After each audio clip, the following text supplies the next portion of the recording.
I always thought I was doing everything right. Work hard, save every cent, be responsible and prudent. Isn't that what we've been taught since childhood? Isn't that what these principles are hammered into our heads as the only true ones if you want your life to be at least a little like order and not a series of disasters? At least, that's exactly what I've been telling myself for the last 10 years, ever since I first set foot in the accounting firm's office, where I've been spending 60 hours a week ever since, endlessly balancing numbers and graphs, customer focus and urgency, between the silence of Excel and the hum of my exhausted brain. My name is Bianca Falassi. I am 30 years old. I am not married. I am not in a relationship. And perhaps the most significant thing that has happened to me lately is that 2 weeks ago I became the rightful owner of my own house. And before we continue, write in the comments from which city you are watching this video. Enjoy watching. When my grandmother died, may her memory be blessed, she left me a modest inheritance, which, of course, was not enough to completely change my lifestyle or suddenly turn into a heroine from a commercial about a carefree life on the coast, but still enough to significantly reduce the cost of the very house to which I've been walking for so long, step by step, dollar by dollar, year after year. I've been saving money ever since I got my first job at the age of 22. I lived in a tiny, almost cellular studio apartment with windows on the blank wall of a neighboring building, carried home-cooked meals in plastic containers with me, and didn't even think about those vacations that my friends bragged about on social media with enviable regularity. While others were flaunting brand new swimsuits on Instagram against the backdrop of Bali's azure beaches or showing off designer shoe collections, I sat late at the office, sipped coffee from the vending machine and saved every extra dollar into an account I called Future Home. And so, when I finally accumulated the necessary amount, $300,000, to be precise, I did not hesitate to sign a contract for the sale of an apartment, which, despite its far from ideal condition, became for me the embodiment of everything I wanted. No mortgage, no debts, no signatures under the fine print, just me and my walls. It was a 2-bedroom apartment, just 10 minutes from my office, in an area that wasn't particularly attractive, but which was gradually becoming home to coffee shops with oatmeal lattes, shops with vintage furniture, and young couples with corgi dogs.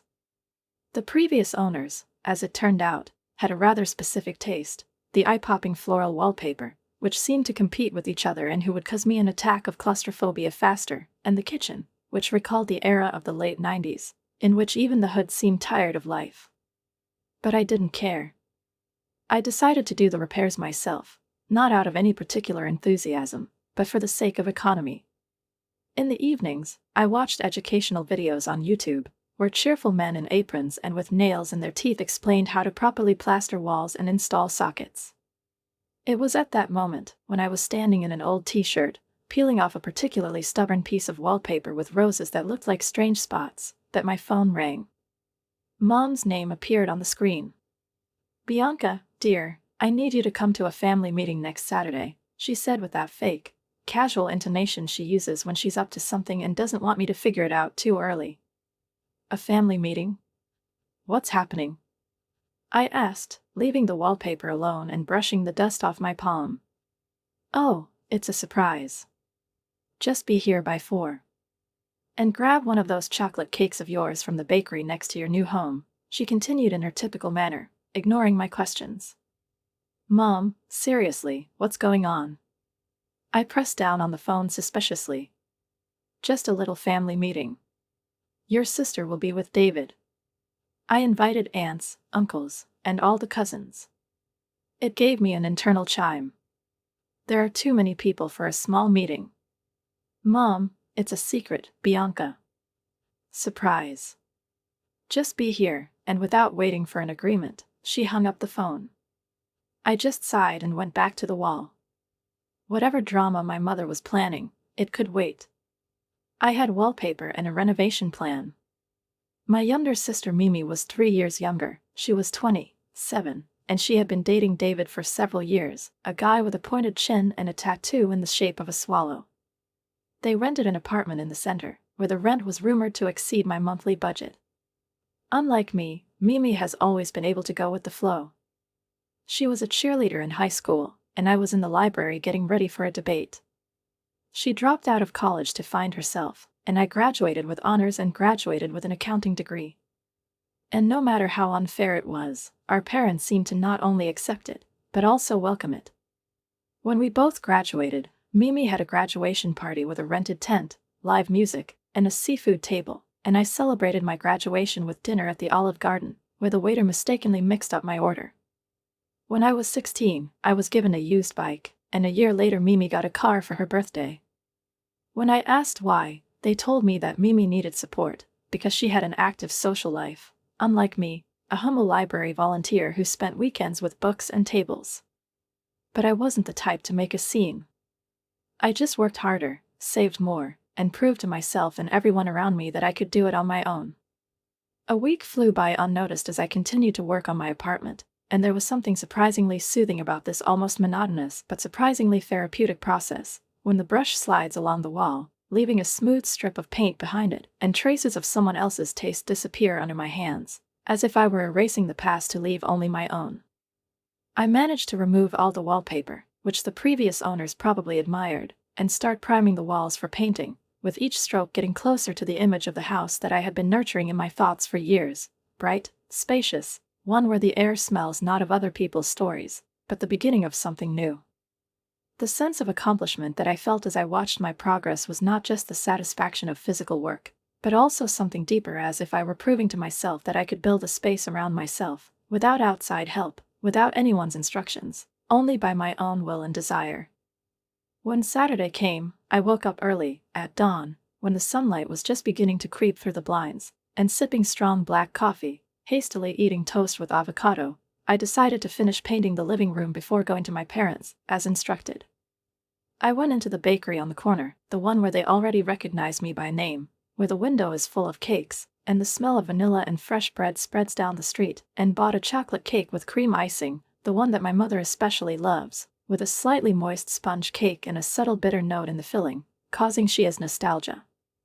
As I drove to my childhood home, the streets were still half empty, the city was just beginning to wake up, and I couldn't help but wonder what this unexpected family meeting might be dedicated to.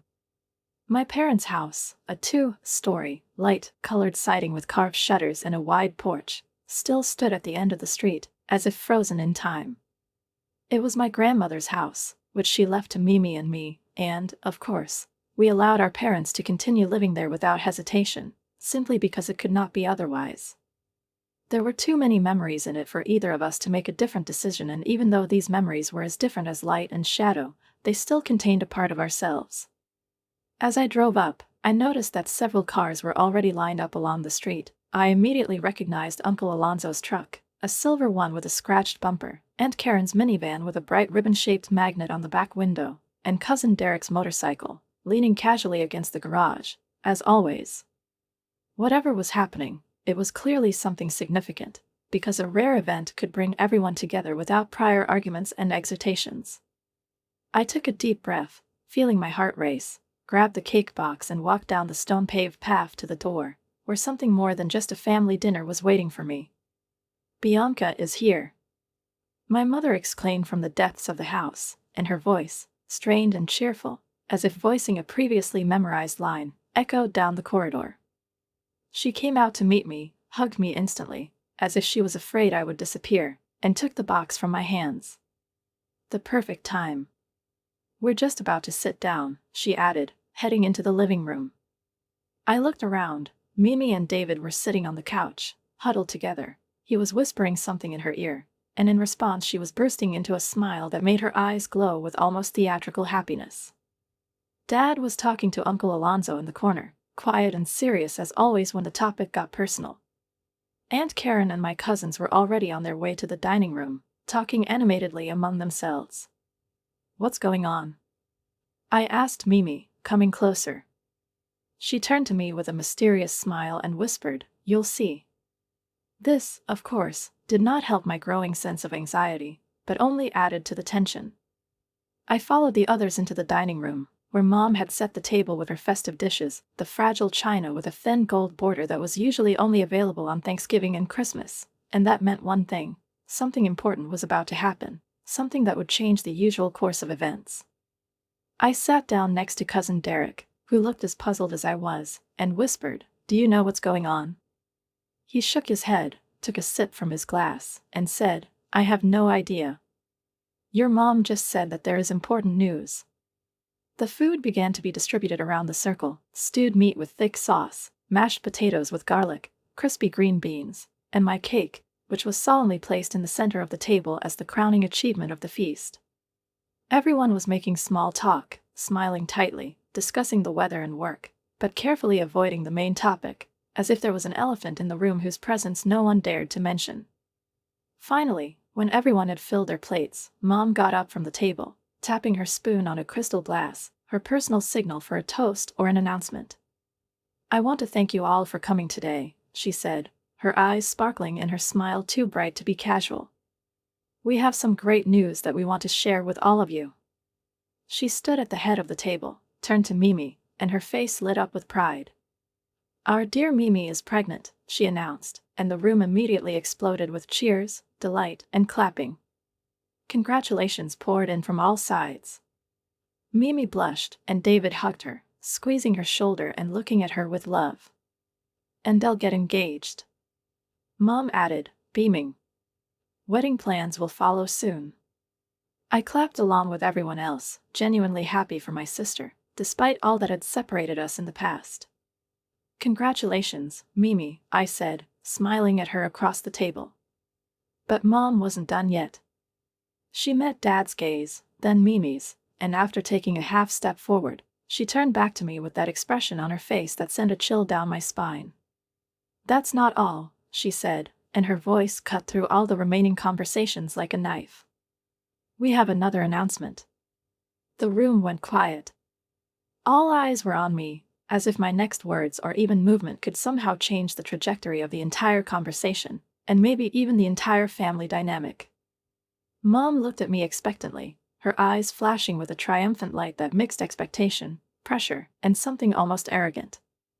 "As you all know, Bianca recently bought herself an apartment," she began, pronouncing my name with a special intonation, as if I hadn't just bought a place, but had done something provocative and inappropriate. She nodded in my direction with exaggerated pride, pointing at me, as if she were introducing the culprit of the celebration to the audience, but the celebration was hers, not mine. My relatives reacted with belated enthusiasm. Someone muttered an unintelligible congratulations, others just nodded, none of them looked me in the eye. By the way, none of them bothered to say a word when 2 weeks ago, in a casual conversation, I told them that I had finally realized my dream. I bought an apartment without debts, without support, on my own. There was silence then. "It's a stage now." And I felt an unpleasant, burning feeling begin to rise in me, not anger, no, but that bitter mixture of confusion and betrayal when you seem to be praised, but with the intention of taking away what you have earned. "Bianca is 30 years old and she's single," Mom continued, and I felt my face heat up. "No husband, no kids, not even a boyfriend." Her voice sounded like an indictment, as if the absence of a ring on my finger or a baby in my arms automatically made me less valuable, less worthy. I could hardly resist getting up and leaving right now, but something inside told me to stay, to listen to the rest, like in a slowly unfolding nightmare in which you can't wake up. "Mimi, on the other hand," Mom said with a soft, almost reverent smile, "is going to start a family. He and David need real housing, their own, not a rented apartment." I felt my heart begin to beat faster, heavily, unevenly, as if I had a premonition of trouble even before my mind realized it. I turned my gaze to Mimi and David. Both were sitting, buried in their plates, silent, guilty, but not resisting. They knew what would happen next. And Mom said this: "Bianca, this is your chance to show how much you love your sister, how generous and kind you are. I think you should give your apartment to Mimi and David." There was absolute silence in the room. No one was laughing. No one said joke. No one stood up to say that this was crazy. I stared at my mother, waiting for at least a hint of humor, sarcasm, for her to say, "Come on, honey, of course it's just an idea," but her face remained unwavering, her eyes did not flinch. "You can go back to renting," she added casually, as if she hadn't asked me to give up my place, which I'd invested 8 years of my life in. "You don't need all this space just for yourself." I looked around. Dad nodded in agreement. Mimi finally looked up, and there was everything in her gaze: shame, pleading, indecision. David didn't look at me at all. Aunt Karen leaned forward. That's a great idea. Family should always come first. Several other relatives supported her, in whispers, restrained, but with enough confidence to understand that this was not a spontaneous proposal. It was an ambush. Collusion. You're not serious, I finally managed, and my voice sounded quieter than I would have liked. Of course, it's serious, Mom replied, her voice firmer, tougher, without a hint of sympathy. Your sister needs it more than you do. I stood up slowly, and the sound of my chair scraping on the floor seemed to permeate the room. Let me get this straight, I said, barely able to keep the tremor out of my voice. Do you want me to give up my apartment?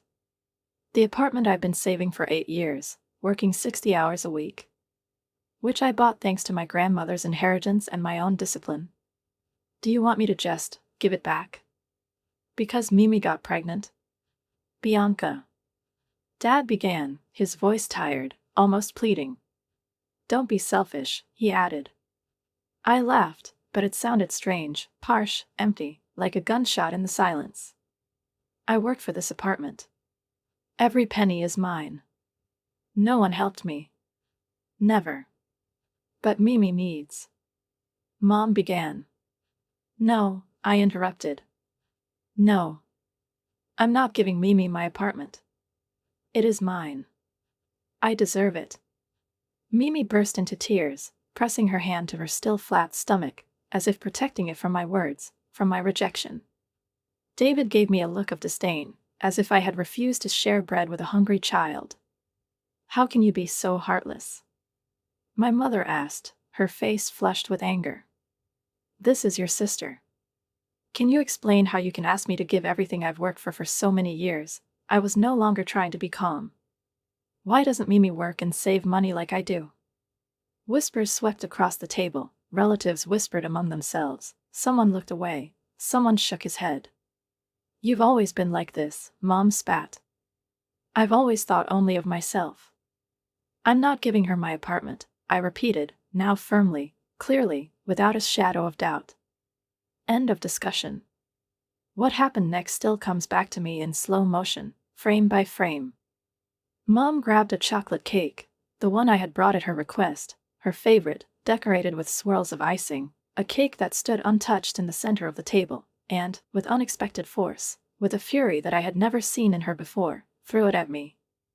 He hit exactly the target. Cream and chocolate splattered on my face, running down my cheeks, down the back of my neck, clinging stickily to my blouse. There was a deathly silence in the room.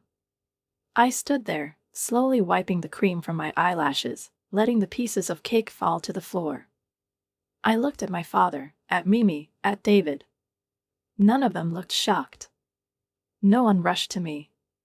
They just sat there as if they were waiting for this moment. And, worst of all, they seemed content.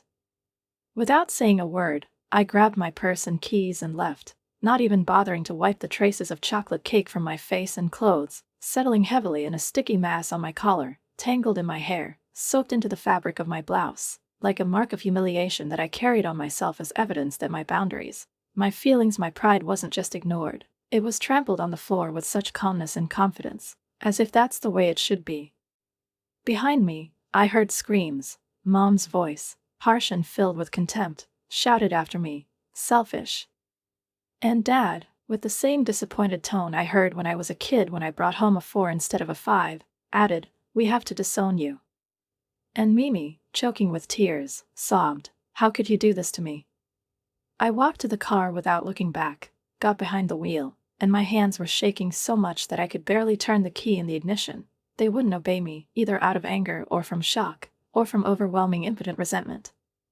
But somehow, almost on autopilot, I drove home, feeling the chocolate glaze drying on my skin, turning into a crust, as if my body was trying to isolate itself from what had happened. I collapsed onto my old second-hand sofa, the one that I once dragged from my rented apartment, hoping that one day I would replace it with something new, but I couldn't get my hands on it, and it became almost a symbol of my path, unsightly, but reliable, well, deserved, chosen by myself. I sat in silence, absorbing all the absurdity of the last few hours, trying to figure out exactly where the turning point had occurred, after which my own family had turned into a panel of judges who sided with the one who always got more, louder, lighter, effortlessly. And at that moment, when I allowed myself to exhale for the first time that evening, when my thoughts were still confused, the phone on the table vibrated. The screen flashed with a cascade of notifications, messages, calls, one after another. Parents, Mimi. Voices from the past, now sounding reproachful. You're being ridiculous. Just give her the apartment. We can't believe how selfish you are. After all we've done for you. Your pregnant sister needs a home. I dropped the phone as I got burned. He fell back on the carpet and fell silent, but even the silence did not bring relief. I sat staring at the ceiling and asked myself, what have they done for me? I've been second best all my life. The second was when it came to new school clothes. Mimi got branded jeans and trendy jackets, and I got things from the sales. Secondly, when it came time to choose summer camps, the art camp for Mimi turned out to be more important than my debates. The second one, when they celebrated their 16th birthday, had a DJ, light shows, and a crowd of friends. I had a homemade cake baked by my mom, and 2 relatives who were tired after work. And now they expect me, the other one, to voluntarily give her the apartment, the only thing I have achieved completely on my own, without their help, without their approval, without their participation. I remembered the house we'd been sitting in just an hour ago, Grandma's old house, with the smell of wax and cinnamon, the house she'd left Mimi and me equally in her will. The house our parents live in now, not because it's their right, but because we allowed it, we, the 2 heiresses. And it was at that moment that everything fell into place in me. I realized what I had to do. The next morning, I woke up early, as if an alarm clock had been set inside me, triggered by a deaf instinct. I went to the closet, opened the drawer where I kept important papers, and took out a neat gray folder labeled Grandmother's Will. Inside was a document confirming what I already knew: Mimi and I each own 50% of the house. Not to my parents. Not to any third parties. Just us. And their right to live there is a gesture of goodwill, not a legal norm. I was about to call my lawyer when my phone screen flashed with a new notification, a Facebook icon. I was marked in the publication. My heart started pounding faster, and with a growing sense of dread, I unlocked the screen, opened the app, and froze. It was Mom. Her post began with the words, "It pains me to say this, but sometimes your family disappoints you in the most terrible way." Further, worse. Yesterday, my daughter Bianca refused to help her pregnant sister Mimi when she needed it most. Despite the fact that Bianca had every opportunity to help, she preferred selfishness to love and affection. As a mother, I've never been so heartbroken. Please pray that Bianca finds compassion in her heart. I was stunned. There were dozens of comments below, from relatives, old family friends, acquaintances I barely remembered. I was there. Bianca behaved terribly. It's a shame to leave your sister in this position. Some people don't understand what it means to be a family. She keeps the apartment for herself while her sister is pregnant. What a heartless thing to do. I read, scrolled down, and every comment was like a knife stabbing into my chest. Not a single person mentioned that my mother threw a cake at me. No one has asked why an adult can be forced to give up their home. No one was interested in what it was like to be the second one all your life and suddenly find yourself guilty for refusing to give the last one. And Mom.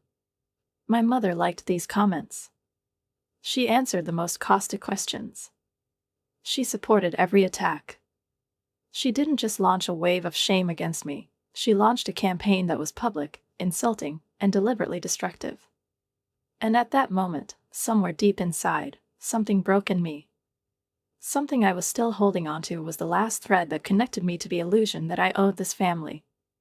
The last threat to habitual loyalty collapsed. I picked up my phone and called the first lawyer I could find, which I found through a quick search for real estate lawyer in my area, barely managing to scroll through the page, which endlessly flashed faces in formal suits and promises to solve any property problem. The secretary of a law firm with a stern and imposing name answered, Blackwell Law Office. I need to talk to a lawyer about property rights, I said in a surprisingly calm, almost detached voice, wondering how fatigue and anger could transform into icy concentration. 2 hours later, I was sitting in a neat, no-frills office across from Vincenzo, a man in his 50s with attentive, tenacious eyes and hands clasped habitually on the table, who did not interrupt, did not jump to conclusions, but simply listened while I, sometimes confused and losing the thread, told him my whole story, starting from the moment of buying an apartment and ending with a cake in the face and a shameful Facebook post. "Let me get this straight," he said when I finished, his voice steady and confident. "You and your sister inherited the house from your grandmother. Out of respect and goodwill, you allowed your parents to live there for free. Now, after they publicly humiliated you and tried to force you to give the apartment to your sister, you want to know what options you have regarding this property, right?" "Yes," I confirmed, feeling my heart begin to beat faster, not from anxiety, but from a nascent sense of control, as if I were finally holding a lever in my hands that I hadn't even realized before. "I don't want revenge. But they showed me how little I meant to them. I just want to know what I'm entitled to. I need to protect myself." Vincenzo nodded, flipping through the papers, running his eyes over the familiar text of the will, as if checking the details, and when he finished reading, he said, "It's completely clear. You and your sister each own 50% of the property. You have every right to demand the sale of the property at any time and to share the proceeds. Either Mimi buys out your share at fair market value, or the house is put up for sale and the amount is divided. Your parents, by law, do not have the right to vote." I took a deep breath, as if for the first time in a long time I was allowed to breathe deeply. "Do it," I said. His nod was calm and businesslike. He already knew what to do. I devoted the next few days to repairing my apartment, completely immersed in physical labor, allowing me to turn off my thoughts. I finished painting the living room. The pale gray walls enlivened the space, giving it a restrained elegance, and enthusiastically set about removing the old carpet, revealing a battered but quite suitable wooden floor. Every time I hammered a nail or wiped away stains, it was as if I was hammering a nail into an old pain, into my resentment, into that part of myself that had been striving for family approval for so long. I have blocked the numbers of my parents, Mimi and David, temporarily, but decisively. I needed space to think, to stop being the object of constant pressure and manipulation. 5 days after my meeting with Vincenzo, when I was just about to have a bite to eat, my doorbell rang. I went to the peephole and saw my parents, Mimi and David, standing in the hallway, lined up in an awkward column, like a judicial jury. I didn't open it. "Bianca, we know you're there," came Mom's voice, strained and annoyed. "Open this door. We need to talk about this ridiculous letter," the father added, his voice getting louder and more assertive. I was silent. Instead of answering, I launched the voice memos app on my phone and pressed the record button. "You're ungrateful," Mom screamed, her voice shaking with anger. "After all we've done for you, you're trying to make your pregnant sister homeless." Mimi sobbed and picked up. David added coldly and aloofly, "You're behaving like a monster. The family doesn't do that." I kept writing. Every word.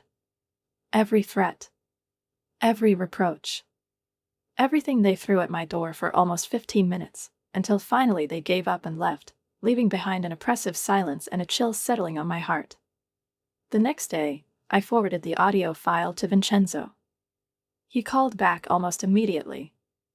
"This is harassment," he said firmly, and there was no doubt in his voice. "If necessary, we will apply for a restraining order. But more importantly, this record reinforces our position.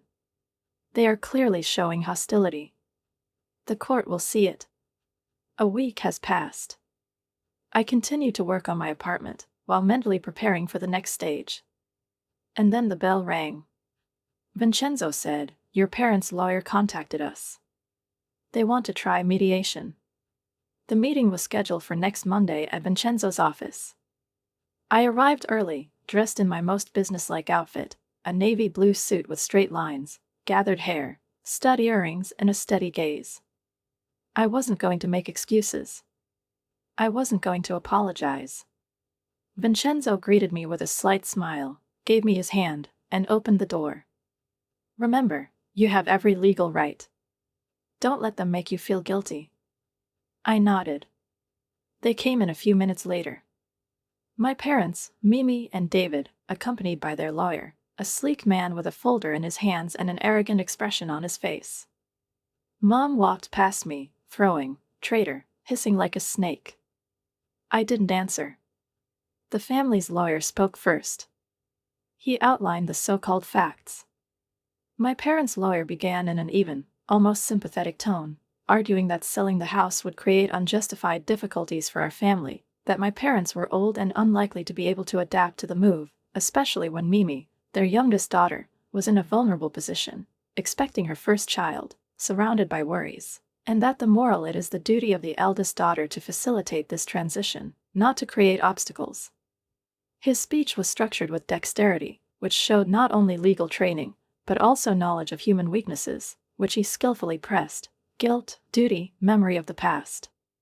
But Vincenzo, keeping the calmness of a true professional, without emotion or fuss, opened his laptop, inserted headphones, and turned on the recording in which my mother's voice screamed through the door. Insults rained down one after another, distorting her voice beyond recognition.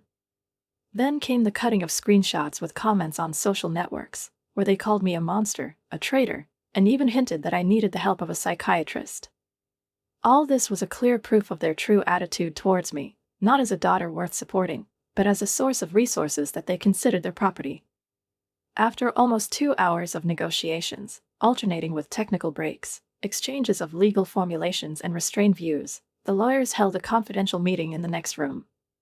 I sat staring at the window, trying not to give in to the tension, while Vincenzo and I waited for the verdict. And when they returned, their faces showed neither triumph nor defeat, just businesslike neutrality. The parents' lawyer said aloud, "Our parties have agreed to a settlement. The house will be sold, and the proceeds will be divided equally between Mimi and Bianca in accordance with their grandmother's will."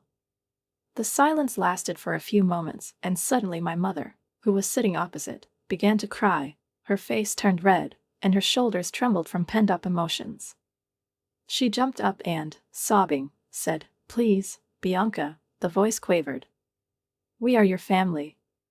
How can you do this to us? I'm sorry about the cake." I lost my temper. That's not what I wanted. I looked at her exhausted, tear-stained face, and not only the words she was saying now floated before my eyes, but also all those moments when I forgave, gave in, when I sat in the shadows while Mimi shone. I remembered how they applauded her school play, but didn't come to my debate Olympiad. How she got a new one, and I got a new one after her.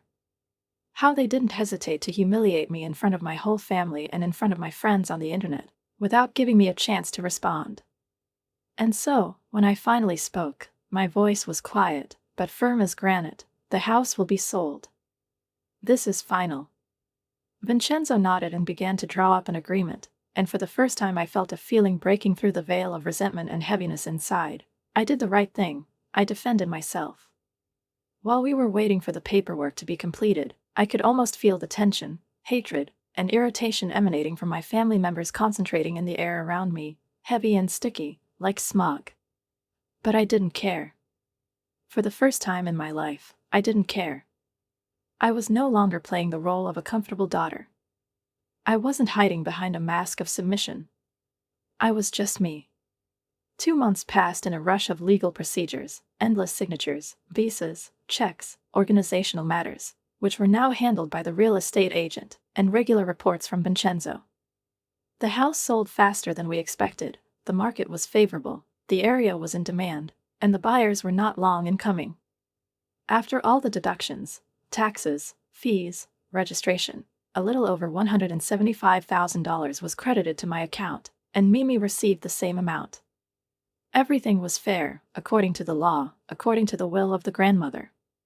Since then, I have never spoken to my family directly.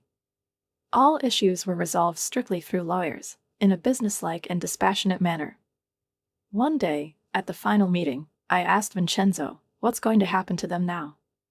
Your sister used her share as a down payment for a new house. Your parents are moving in with her and David. The rest of the amount was covered by the mortgage." I nodded, feeling neither malice nor pain, just a slight, strange relief mixed with a slight regret, like when you look at an old photo and remember how I wanted to believe that everything was fine back then. Part of me felt guilty. It's not every day you kick your parents out of the house. But the other part, the one that remembered the sweet stickiness of the cake running down her neck and the traitor on Facebook, felt only satisfaction. And you? Asked Vincenzo, as we signed the last documents. What are your plans for the money you've earned? I answered honestly, I am working with a financial advisor to create a balanced portfolio. Stocks, bonds, investment funds. Some will be used for long-term investments, some will remain in reserve. Vincenzo nodded approvingly. Very reasonable. Well, if nothing else is needed, I think our business is over. I shook his hand, warmly, like a human being. Thanks for everything. You helped me save not only the apartment, but also myself. When I left his office and breathed in the cool air of the street, I felt some invisible weight coming off from inside, the same one that I had carried for so many years, the burden of expectations, the burden of acquiescence, the burden of responsibilities. I felt lighter, freer. Returning to my apartment, I took a look at the result of my efforts: parquet floors that replaced the old carpet, smooth as a mirror, freshly painted walls, a kitchen with new appliances and fixtures that I chose myself, without advice or intervention. It was a different space. A space built by me. Not a compromise. Not a legacy. My own house. At that moment, the phone rang. It was Sarah, my colleague. Hi, Sarah, I replied. Bianca, how are you? Is everything okay? Her voice was caring. Yes, it's true. I'm fine, and for the first time in a long time, I realized that I was telling the truth. And the family? How are things with them? I sighed. It's still a mess. We don't talk. But I hear something from mutual acquaintances. Mimi's wedding was last month. Modestly. Only the closest ones. I stopped talking. Obviously, I was not invited to Mimi's wedding, and although technically this event was for loved ones, it was clear that there was no place for me in this circle, as there had never been before, either at the family table or in the hearts. I'm sorry, Bianca, Sarah said with genuine sympathy, and I shook my head, even though she couldn't see it. It's not worth it. I wouldn't have gone anyway. And this is not a grudge, not a show of force. I just knew I had nothing to do there. And that's what I meant. My sister was due to give birth next week, and it seemed it was supposed to be a boy. The information I had was not from someone in my family, but through mutual acquaintances, fragments of other people's conversations, accidentally overheard retellings. And yet, when Sarah asked with a note of alarm, "Are you really satisfied with all this?"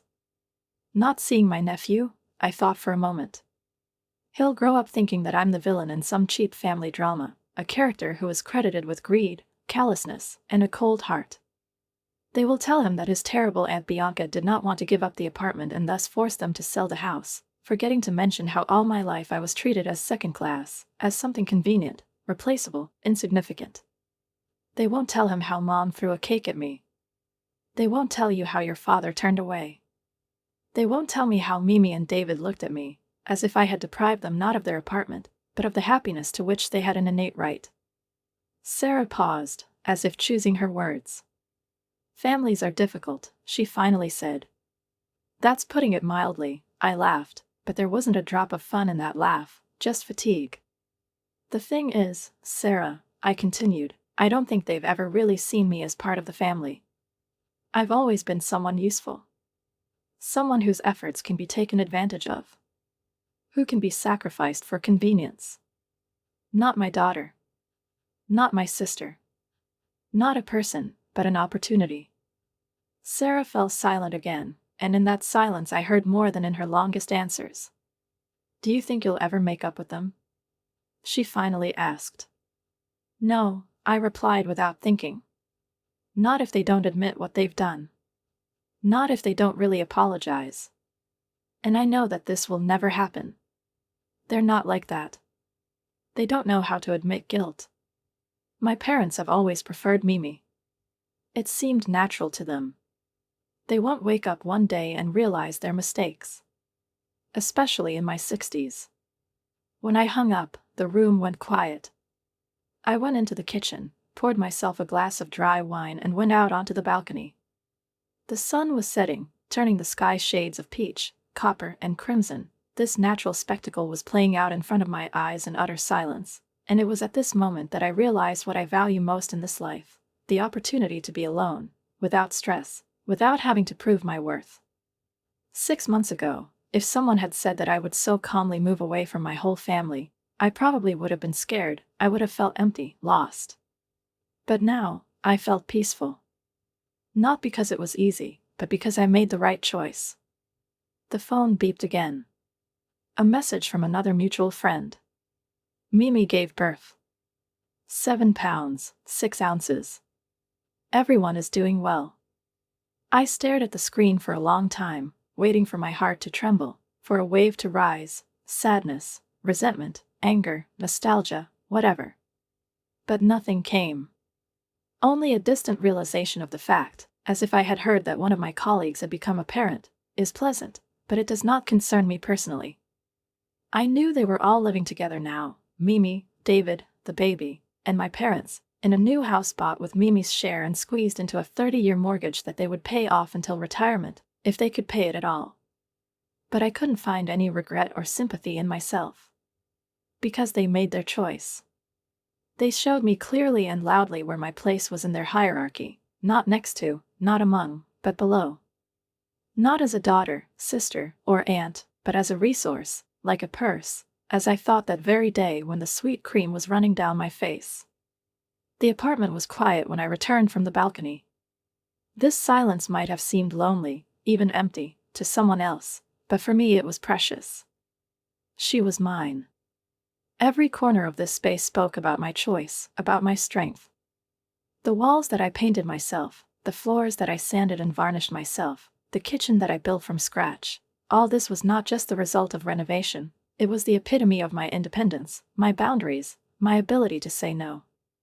On the bookshelf was a small box in which I kept the only family photos that I decided to keep. They show me and Grandma. She was the only person in our family who treated Mimi and me equally. Perhaps she felt the scales tipping, and with her will she tried to balance it, to give us both a chance. "Thank you, Grandma," I whispered, touching the lid of the box with my fingers, feeling the woody coolness and warmth of old memories with my pads. As for the others, I had no desire to be the first to meet them halfway. The ball was on their side now. And judging by the silence, he will stay there forever. I will no longer sacrifice myself for people who are not capable of doing the same for me. I've always thought that family is unconditional love, support, and support. But now I knew that a real family, blood or not, would never ask you to set yourself on fire to keep them warm. They won't throw a cake at you if you refuse to burn. And they certainly won't call you selfish for wanting to keep what you've built yourself. The phone lay motionless. Not a single phone call from his mother begging for forgiveness. Not a single message from my father admitting his mistakes. Not a single line from Mimi thanking me for living in her shadow for so many years, giving in, not complaining. And you know what? It was beautiful. I had an apartment. I had investments. I've had a career where I've been successful on my own. There were friends who really cared about me, not because they could take anything away from me, but because I was myself. I had a life built step by step, brick by brick, dollar by dollar. And I was no longer going to share this life with those who didn't deserve even a shadow of it. Write a comment on what you think about this story and don't forget to subscribe to the channel and like it. See you soon.